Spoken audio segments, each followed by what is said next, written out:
Hey folks, welcome to this episode of the Application Security Podcast. This is Chris Romeo. I am the CEO of Security Journey and co-host of said podcast. I'm also joined by Robert Hurlbut. Hey, Robert. Hey, Chris. Yeah, good to be here with you. Threat modeling architect.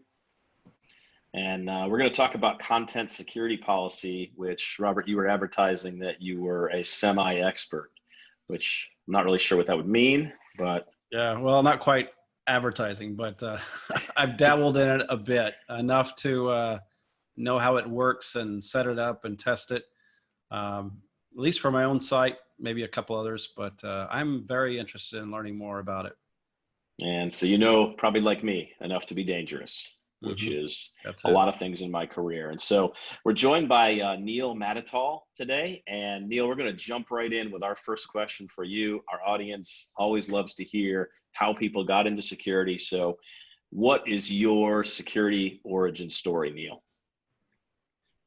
So my security origin story stems from my developer origin story. But if I was going to look back at the first sign I thought I knew I'd be in security, was that I like to take things apart.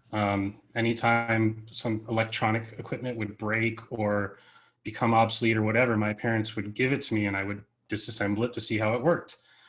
Surely I didn't deduce all functionality, but especially with the mechanical things, I thought it was really cool to see how these machines would work. Fast forward to when computers were more prevalent, I discovered eBay. And the first time I created a bulleted list so that I could sell some junk in my closet or in my parents' closet, for some reason it was mind-blowing because first of all, it took me 10 tries to get it right.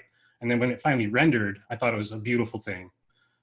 So that was my first time I actually enjoyed a computer where I wasn't doing data entry, which I did not enjoy. My school started offering a C++ course the year before my senior year, and a couple of my friends were interested, and I just enrolled because my friends were into it. And then I think about 3 weeks into it, I kind of realized like I really enjoy this. I had just sent in my college application to be a math major, but shortly after I knew I was switching majors immediately. Halfway through my college career, I accidentally realized I was on the path to get a specialization in networks and distributed systems just because of the classes I had chosen to take. If I just sort of modified my future plan a little bit. And two of those classes included a class on cryptography, which I had no interest in before, and another one that was sort of a general network class with a light focus on network security. Another moment where something clicked was the first time I worked out an RSA encryption operation by hand. I encrypted the number 3 and it came back the number 3. And I just thought that was beautiful and amazing, especially understanding how public key cryptography sort of works. By the time I graduated, my internship gave me the option to switch to another team or to stay on the same team, but be devoted 50% to security. At the time, I have heard of XSS, but I didn't even know what the defense was. So that security position sounded interesting and was completely accidental and situational and non-intentional in every way. But the opportunity did sound at least interesting. And one of my first tasks was to come up with a training course based on the OWASP top 10 because our director had seen it mentioned in the PCI spec, and she definitely was also very security conscious. So an early mentor really helped me along this path. And by the time I created a training course in the top 10, my understanding of the web went from barely anything to I want to learn all the things for the web. So just a series of accidents and moments that clicked in my head that really just made it very obvious what my career path was going to be. Yeah, that's very cool to hear that you were kind of taking things apart and putting them back together. I think the term hacker is misused so many times, like in the media and kind of portrayals and things. But if you look at that original definition, it's what you were doing. It's taking things apart and figuring out how they work, and then sometimes putting them back together and making them continue to work. That's always the rub. It's the making them work again. Well, that's very cool though to hear your kind of path as you have made your way into the world of security. And so the topic that we want to specifically focus in on here is content security policy.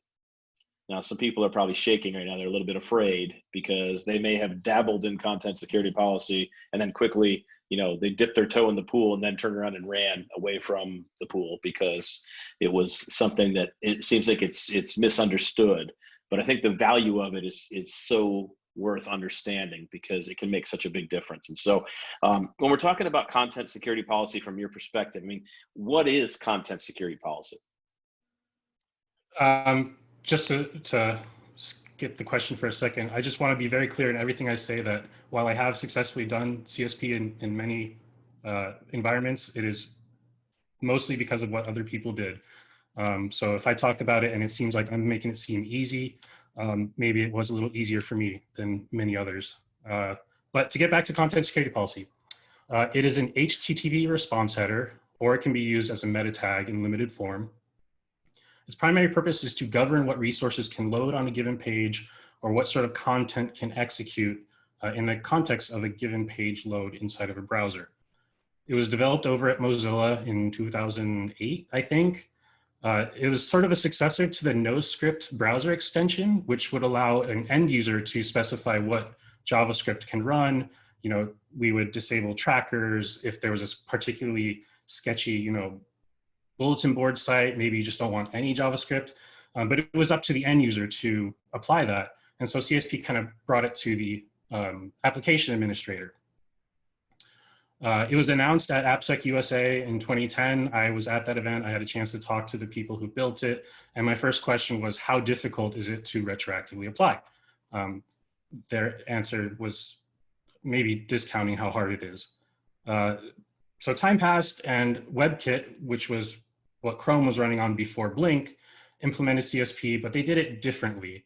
The implementations kind of shared some core concepts, but the headers themselves were absolutely not compatible between the two implementations. They also had different header names for this reason. You would actually have to write a library to translate between the two modes if you wanted to effectively apply it in all scenarios where it's understood. It became a W3C standard and it dropped the X prefix, and the standard kind of chose mostly what was in the WebKit implementation. But I think one of the most important things they took from both implementations was the concept of prefixing unsafe things with the word unsafe. If your policy has to do something because your application determines it, having to declare that you're doing something unsafe, I do think makes a mental impact, or at least something obvious that if you're just looking at this thing and something looks wrong, it should change. It's going to be removing the word unsafe. We're currently on the third version of CSP. CSP 1.0 was not really adopted by many. CSP 2 tried to make it easier to apply, but again, it's just still not taking off. CSP 3, again, introducing more features to make it easier. It's too early to say whether this will be successful. It's not widely implemented. But the point is that CSP is trying to become easier and more concise and not trying to solve every problem, but really focus on whether or not JavaScript should execute, because that's really the biggest concern. Each CSP version's new features do, in a sense, weaken the policy. If you have a policy that is all CSP 1.0, you cannot make it any better. The policies that you can apply in 3 and 2 can be great and practically just as good, but technically not as good. I'll explain where I get that from later on. And so just to kind of summarize a little bit, when we're thinking about content security policy and trying to get kind of a mental model for what's happening here. So content security policy is set on the server side, and it is communicated to the browser, and it is basically pushing the policy down into the browser that is saying, it's defining what the browser can do. Specifically, from a security perspective, we're most interested in the JavaScript, I believe is what you said, just because it can execute. I'm guessing because it can execute, right? Yeah, there are other concerns like whether or not Flash can load, but those are becoming less and less important over time. And given Flash CSP is about to die, right? We're all in the security world. We're about to, January 1st. I think it's this January 1st coming up. We have a collective cheer across the industry as Flash goes to end of life, end of sale, end of everything. I will certainly be celebrating, that's for sure. But you can do so much more with CSP, and I'm beginning to be of the mind that trying to focus on all of CSP detracts away from the main goal of CSP. And so I kind of been downplaying its other capabilities and really trying to focus on the script execution. And if you have a policy that literally only defines what JavaScript can run, that is just so much better than most of the policies on the internet. So from your perspective, then, most of the sites that are out there that you're aware of aren't using CSP, like big sites we use every day. It's both a matter of adoption and proper use of policies. So I think we're still under like less than 1% of the top 500 or, you know, total page loads on the internet. So adoption is very poor. And of those policies, Google did some research recently that showed that like 90% of them provided little to no benefit. So it's very, very, very, very niche, but I do still believe it's very, very, very powerful. And so, like, do you remember, it was about maybe a year or two ago, there was a British Airways attack where they had JavaScript that was being loaded into users' browsers? I can't remember all the details, but when I think of something like that, I think CSP seems like it was invented to prevent that from happening.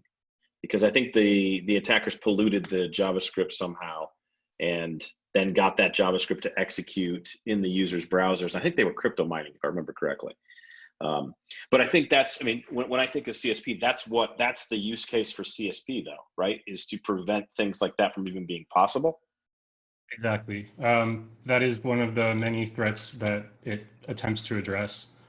I don't remember that one specifically. I absolutely believe it was about Bitcoin. But there's a few things that could have happened, whether or not, you know, there was another asset stored on the same server. So to jump ahead into how CSP operates, you can, one part of it is that you can define the hosts from which you can load resources. Instead of, you know, the entire internet, maybe it's just limited to your CDN. That's an ideal situation. But even if you're just limited to one CDN, you know, something like sub-resource integrity would actually protect you further in case your CDN were compromised. So going back to that case, I don't know. Sub-resource integrity is, sorry to interrupt, just what is sub-resource integrity? So sub-resource integrity allows the server to return HTML that will essentially provide a hash value of the expected contents of the loaded resource.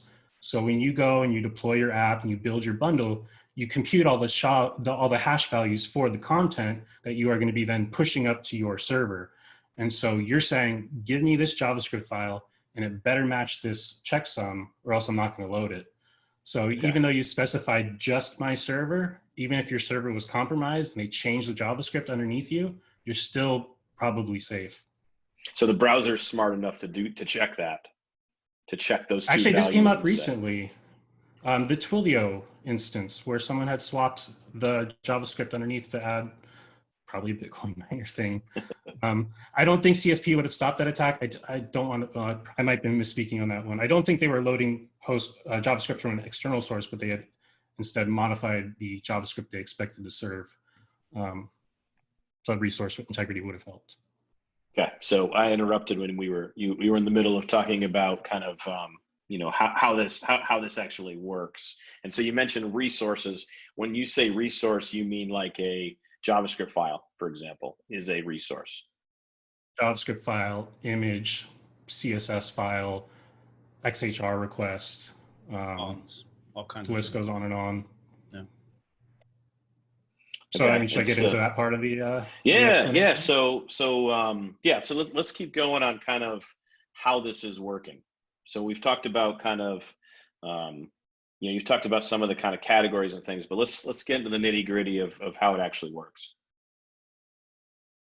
So again, CSP is a response header or meta tag. It's a semicolon delimited string of directives are what they're called. Each directive will govern, like we said, where an image can load, where CSS can be loaded, where JavaScript can be loaded. Those are what are called the fetch directives, as they integrate directly with the fetch spec, which is more or less how browsers are agreeing on, for example, like whether or not a CORS request is necessary. It's heavily integrated with that spec. And so anything that is loaded via fetch will be covered by these directives. There is one special directive called the default source directive that will apply to any undefined directive. Confusingly, it is not additive. So if you have a default source and you have an image source, the image source contents are not added onto the default. They overwrite the default source. Now, each directive is a list of sources, and a list of sources, oh, sorry, it's a source list, which is a list of sources. The source is where it kind of gets important, where you understand the differences. It can be a URL-like thing. So HTTP : would allow any HTTP resource, HTTPS, any SSL resource. You can specify a specific host. So that's where I mentioned just my CDN, not the public CDN, not every server on the internet. And you can even get a specific with a path. So only load resources from this host at this path. It's pretty darn powerful that way. I don't see too many people using paths, but that has been supported since CSP 1.0. Then you get into a set of reserved strings. I think they're called keywords. There's one that's called self, and this means the same origin as the page that is loaded, which is really helpful, especially if you're just doing an application where the resources come from the same place as the dynamic application. Really simple. Maybe it's hosted on 10 different domains. You won't have to keep updating that value. Whatever this host is, allow something from it. There's a value of none, which says don't load anything. That's hopefully self-explanatory. There's also for JavaScript and also CSS, there's the concept of unsafe inline and unsafe eval. Unsafe inline for JavaScript refers to a script tag in a page that has literal JavaScript and is not sourcing it from an external file. Unsafe eval is whether or not the eval function is able to be used at all. Eval is not uncommon in front-end frameworks. It is not uncommon to be used. It is not inherently dangerous, but it has the possibility to be very bad. It is async for direct XSS, execute whatever I say. That is kind of a problem. I'll explain more of that later. And then lately they've added these sort of helpful values to make applying CSP more easy. There is a concept of noncing individual script tags, such that if the value of a nonce attribute of a script tag matches what is in the header itself, that inline content can then execute. There's also the concept of hashes, so you don't have to manage setting a random value in a header and script tags, but rather the value of the content of the script tags ahead of time, so you can declare that in your header, and you don't have to modify your page at all. Obviously, that doesn't work if you're using dynamic JavaScript, but I would strongly argue you should not be using dynamic JavaScript. The hash is nice because it doesn't allow you to do that. The nonce the nonce approach allows you to do whatever you want. So I don't encourage it, but it can be a useful tool. And there's also a new concept of what's called strict dynamic. And that is the CSP 3.0 feature I will talk about that could change the game for a lot of people. But that is the anatomy of a CSP header itself. There are non-fetch directives. For example, form action governs where a given form on a page can, for example, post to. So I only expect my website to post to my website. I don't want to allow some JavaScript to potentially change that form to post to an external website. There's also special directives like block all mixed content, where if you're on an SSL page and you just try to load any non-SSL content, it just refuses to load it, no matter whether it's an image, whether it's an XHR request, etc. And this list kind of grows on, and there's some debate whether CSP is just becoming like a bloated place to throw every security feature ever. But I don't know that that's still a concern. Going back to the sub-resource integrity thing, we have proposed a directive that says require SRI for. So I don't ever want to load a script tag without an SRI tag. If a script tag is missing one, I don't care. Just don't load it no matter what. I don't think that's been implemented, but I hope it does one day. So kind of going back to, you talked about the unsafe inline and then unsafe use of eval. How do I control that with the policy? Like if I specify the unsafe inline, does the browser then just ignore inline scripts? Is that It's more the what's other way occurring? around. The Okay. presence of the unsafe inline value tells the browser to execute any script whatsoever. The lack of an Okay. unsafe inline would prevent it. Okay. So Got it. a really common strategy is to start with your default source of none. So by default, nothing is being allowed. And then you can sort of like add it on to like your script source. And then hopefully that doesn't include the unsafe inline. Okay. And then so you're kind of starting, when you're building that first policy, you're starting with kind of a bare bones policy. You load your app, nothing works, and then you're slowly adding things to kind of help you to because there are resources that your app needs to use to operate, right? Like you can't, as much as we as security people would love to have a deny all, CSP, deny all policy means there's a white, background screen or whatever your background is in the browser, and there's nothing's going to load because it's all being blocked. Right. Super secure. Yeah. It's always the key. I remember that when I was first learning about it, and I did that. I said, okay, I'm not going to start with the best scenario. I want the worst scenario. Give me no access to anything. And I remember the white page. I go, uh-oh, and building up from that. And it was interesting. But yeah, I remember those days. So Neil, when you're building a policy, then is that the steps you're going through? Are you starting by, you mentioned that kind of default code or tag that you were putting in that policy? Is that kind of what you recommend to people? Is to start with a policy that blocks everything and then just start adding the things that you need? Is that how you implement CSP? Personally, yes. I think you can. There's also a baseline policy that is reasonably secure and applies to most websites on the internet that you could start with, but that's not going to save you that much time. You're going to have to modify your policy a lot, and it's going to be an iterative process too. I guess I could get into the recommendations for starting to use CSP now. Yeah. Let's talk about that. So CSP comes with a report-only mode, so you can simulate using your policy. And in combination with that, it has a reporting mechanism such that you can supply a URL and it'll post some JSON to you each time there's a violation containing information about, what page it was on, what violation occurred, what tried to happen, why it didn't happen. Lately, if it's an inline script violation, we'll actually even include the snippets of JavaScript so you can help maybe identify where that came from, be it malicious or not. So yeah, I would start with a default source none policy in report only mode. Look at your console, start picking, because it'll literally tell you what to add to your policy.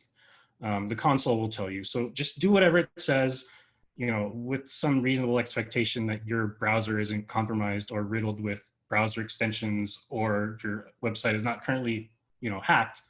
Because all of those situations will lead to erroneous reports, and you don't want to just start adding everything to your policy that you see. That is exactly why, I don't know if, do you remember the Superfish privacy issue? I think it was one of the laptop manufacturers were installing spyware. Yep.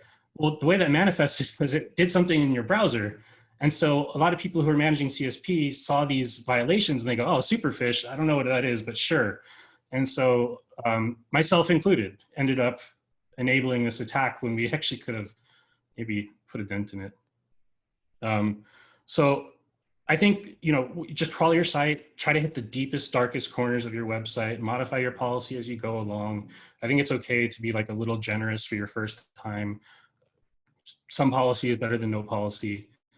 You're going to build up a baseline policy that works on your machine.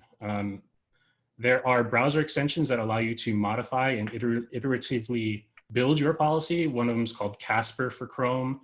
I believe Observatory from Firefox will also allow you to do this. And once you have some sort of reasonable assurance that your policy is good, then start testing it. At GitHub, we're lucky because we can test our employees. Our employees always get the CSP changes first because one, like, again, we have reasonable expectations that their browser isn't owned, that they're not installing malicious plugins. There's no guarantees here, but it's not the general internet. That their browser is generally up to date. An out-of-date browser will also be more noisy than one that's currently up to date. So if you have this sort of test group, you can run it on, get this report, modify your policy. Again, it's going to take so many iterations before you get it to where it's good. And then you make the decision to turn it on for your employees. And if that all works out great, you do the same thing to the rest of the general population. And now if you don't have a group of employees you can test it on, or if maybe your employees just don't use your app for one reason or another, that can be more difficult because again, you don't want to open it to the general internet because the reports will be garbage. Malware, extensions, all these things generate CSP reports. I would say that 10% of the CSP reports on the internet are because of LastPass specifically. So just the reporting is helpful, but don't treat it as like absolute truth. Always question it. Always make sure that you're supposed to be loading that asset resource and maybe like create a note to follow up and be like, maybe we don't need to do this later on. It's an iterative process. And I think every engineer who hears that is going to think, well, I'm going to hook up a crawler to it and just generate my policies. More power to you, but I think you're just wasting your time. Install the plugin, crawl your site for 30 minutes, get your version 1, move on, and be done with it. There are products that will help you manage CSP reports. I believe Sentry has a dedicated UI for this. There are also a couple products out there. The Casper author, I believe, is coming up with a product to sort of read these reports, manage the policy itself. I think Screen also has a product around this. I would love to see these products be successful. I really think it's a hard problem to solve because for you to make CSP like point and clickable for the general internet, that's got to have like Apple level, experience engineering going on there. Yeah, so I've got some experience with the Screen one, and it's actually quite well done because they let you put it into monitor only mode, and it just sits there and runs. Literally, you can let it run for as long as you want, for a week or longer, and then it goes through and builds the policy for you based on everything that's happened. And you see some crazy things that pop into that as well, that you can obviously not click on it and add in. But yeah, it's actually it's a pretty. I was impressed with it as far as the ease of use. Now I had to have a little bit of knowledge about what was happening. It wasn't Apple level point and click, and it just does what it's supposed to do. But I think it's going in the right direction for making CSP easier for folks to do. Because I think that's one of the keys here, right? Is that this is not very easy to do. It's so hard to do. But that was all about getting I think your version 1 of your policy. And I think it's very much like a mentality of the policy is more or less static across your application. But if you really want the best possible policy, you're going to have some sort of way to dynamically apply it in certain situations. And I think this is where those products might not do so well because they might not know enough about the application. We might have a integration that puts, I don't know, a button on a page, and that's a third-party frame. And it's only available on Tuesdays if your account starts with the letter A, and there's been a blue moon in the past 3 months. This sort of flexibility is what you need in an application. And I'm not sure that something living outside the application would know all that information, but I would love to see it work out. I said you're supposed to crawl your site, go to the deepest, darkest corners, see what you should allow. If this is a true story, one of the first ones I did had one page that had a WYSIWYG editor that needed unsafe inline and unsafe eval. But enabling that for the entire application was wrong because it didn't need that anywhere else. So just don't think of it as something that you set in your Nginx application unless you are truly building a static site. You need facilities to have dynamic CSP if you want it to be as concise as possible. In the example you had where you're adding a button and in an enterprise grade application, you need the ability to do dynamic CSP. Is that something that has to be hard coded by the developer to make the modifications to make CSP work correctly for that button when it's loaded, or are there automated solutions in the developer flow that make that dynamic CSP a reality? There absolutely has to be well understood, easy to copy facilities for managing the policy. So GitHub uses a library called secure headers, and that one has a way to you just have a function call that says like, hey, add this to the CSP. It's used in hundreds of places. It's used by 99% of the time, not anyone on the security team. So it really enables the developers to control the policy however they see fit. And it's not Wild West. Every time they add an override, it triggers a review internally. And it absolutely has caught people trying to, for example, add unsafe inline to the default policy. So if you have a well-documented and understood API that can be found with regular expression, you've both enabled the developers to do whatever they need, and you've enabled the security team to keep an eye on things as it goes. I was just taking a quick peek at secure headers. I hadn't heard of that before. So that's a GitHub project that GitHub puts out there based on what you're using internally. So that's really cool. It's a product from Twitter, actually. We took ownership of it. It not only makes adding a one-line opt-out easier, it does add some functionality. Like when I mentioned the nonce JavaScript tags, the concept of putting a random number in an attribute and having a matching number in the header is not rocket science. But if you're still treating this as like a static string, that can be hard. So there's just a helper function that you can put inside of whatever is generating HTML that says like nonce JavaScript tag, and then you add your raw JavaScript in between it, and it'll automatically create the script tag. It'll populate the header, and you've never even seen or dealt with the nonce attribute itself. It's just all handled automatically for you. Another thing we alert on. Yeah. Now, we talked about SRI earlier. One of the challenges that I've seen with using SRI is when you're getting JavaScript from a third party, and they're obviously building and deploying 50 versions of that library per day, it's tough to keep up with the hash that they have, given that it's a piece coming from a third party. Do you have any insight on that? Is that truly, from your perspective, a problem? And there's no dynamic answer to how you can deal with that? Well, I mean, if it's dynamic, then there's nothing to stop the malicious code from being dynamically accepted as well. It is a problem. Certain vendors will, like you said, change it 50 times a day. Some will maybe agree to support a static version for some period of time. Some will give you their unminified source, and some won't. Some want to play ball and others don't. And then that's who we do business with. Third-party marketing tools are particularly tough. You do want the ability to be able to change the code on the fly. Marketing teams don't want to manage a custom JavaScript solution that they have to glue two incompatible systems together. So it really does limit the types of technologies you can use. Other vendors will bend over backwards to play ball with you, and in those cases, you have secure solutions. One example was we started adding CAPTCHAs to our sign-up form, and putting third-party content on a page where someone's password exists is a big no-no. We would never do that. It's against the rules, period.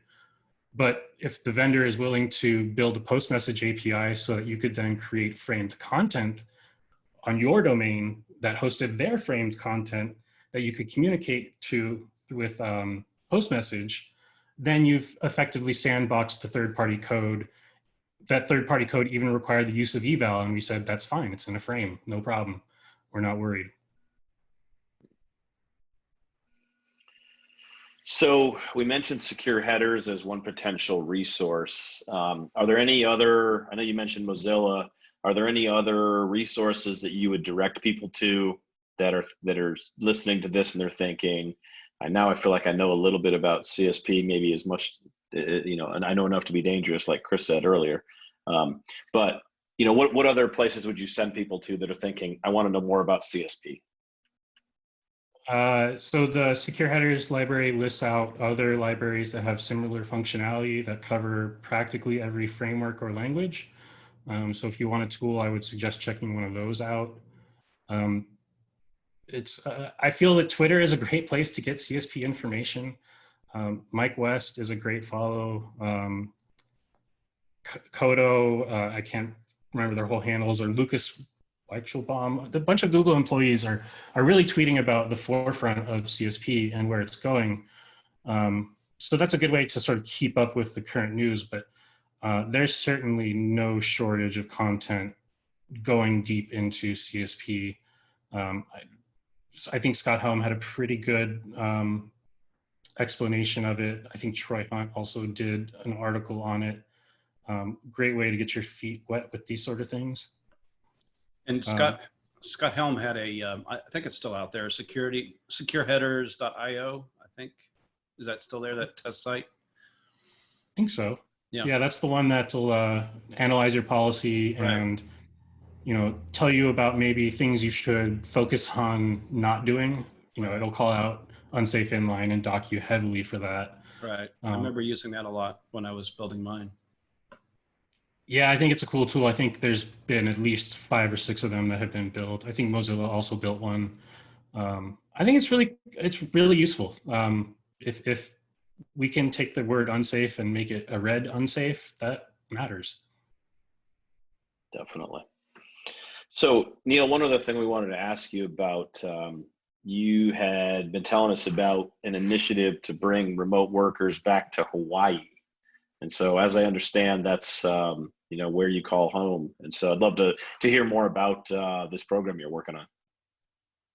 So I'm not originally from Hawaii. I'm originally from Southern California, but I moved here about 5 years ago and kind of got involved in the tech scene around here, which is kind of fragmented, a little bit limited, not too huge, but I did get the opportunity to meet some good people, including someone who works with the state about business development. And as you can imagine, Hawaii is struggling in the face of COVID. An economy that is fully dependent on tourism has now has to scramble to figure something else out. Unemployment is expected to hit 33% by the end of the year. And without any tourism income, it's not going to improve unless we do something else. One of the initiatives was an idea to bring people who maybe previously couldn't work remotely, but now have either the new ability or new desire to work remotely, who at the same time maybe have enough mobility to choose where they want to live. And if that's the case, maybe they should consider Hawaii. And it would be a shame if we imported 1,000 Silicon Valley engineers. I don't think that's anyone's goal. We would love to have people who are originally from Hawaii return. That's definitely the first group of people we'd go after. But tech workers coming to Hawaii will benefit Hawaii no matter who they are. Obviously the tax revenue and the business to local businesses will help tremendously. But there's actually a hidden element that may not be too obvious to anyone who doesn't work in HR, is that hiring your first employee in Hawaii is one of the most difficult tasks you can do in HR related businesses, so much so that even companies that support remote work will put a big red X over Hawaii. Not that it's the most difficult state to do business in, but it's difficult and it's not very common. So they're going to incentivize companies to hire their first remote employee in Hawaii, such that maybe we can build a pipeline so in the future they can hire their second and their third and their fourth employee in Hawaii, which will be trivial compared to the first one.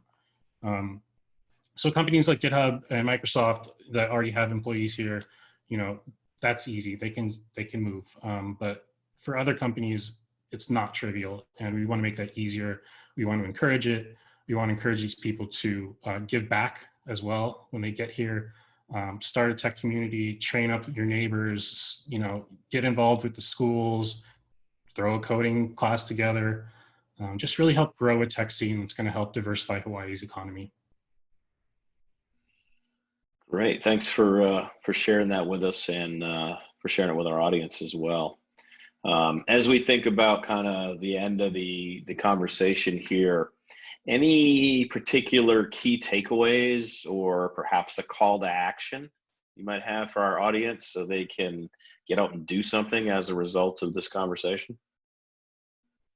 Yeah, I mean, I understand there is a lot of, I will just say, hate directed at CSP. It's stupid, useless, or hard, depending on who you talk to. I just think it's stupid.